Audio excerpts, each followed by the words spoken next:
আমরা দেখলাম বিরোধী দলের প্রার্থীর সম্বন্ধে ইমাম সংগঠনরা তারা কয়েকজন প্রতিবাদ জানিয়েছেন। এই বিষয়ে আপনার মন্তব্য কি? আর তিনি সাম্প্রতিক যে মন্তব্য করেছেন তার প্রতিক্রিয়া আপনি কি জানাবেন? দেখুন, বিরোধী প্রার্থী কি করছে না করছে সেসব মানুষ দেখছে। আর রাজনীতিতে আমি মনে করি রাজনৈতিক ছাত্র হিসাবে সেটা হচ্ছে যে মানুষ শেষ বিচারক।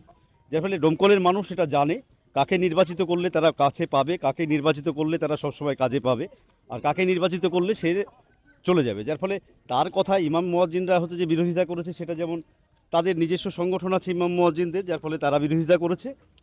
আমি এ বিষয়ে কিছু বলতে চাই না, তবে এটুকু বলতে চাই ইমাম মুয়াজ্জিন বা মৌলানা সম্পর্কে মন্তব্য করার আগে অন্তত নিজেকে আয়নার সামনে দাঁড়ানো উচিত সবার। কেন না, ইমাম মুয়াজ্জিনরা হচ্ছে আমাদের মুসলিম সমাজের হচ্ছে যে নেতা। তারা আমরা যেভাবেই যা করি না কেন, কিন্তু ইমাম তারপরে হচ্ছে যে মৌলানা এরা হচ্ছে যে ইসলাম সমাজের আমরা মনে করি নেতা। কারণ আমার বিয়ের জন্য ইমামকে দরকার, আমার কবরস্থানে যাওয়ার জন্য ইমামকে দরকার, মসজিদে নামাজ পড়ানোর জন্য ইমামকে দরকার। আমি যেমন সিপিএম, পাশাপাশি মুসলমান হিসাবে ইমামরা আমাদের নেতা। যার ফলে তাদের সম্পর্কে এই মন্তব্য ভীষণই দুর্ভাগ্যজনক এবং হচ্ছে যে হতাশাজনক।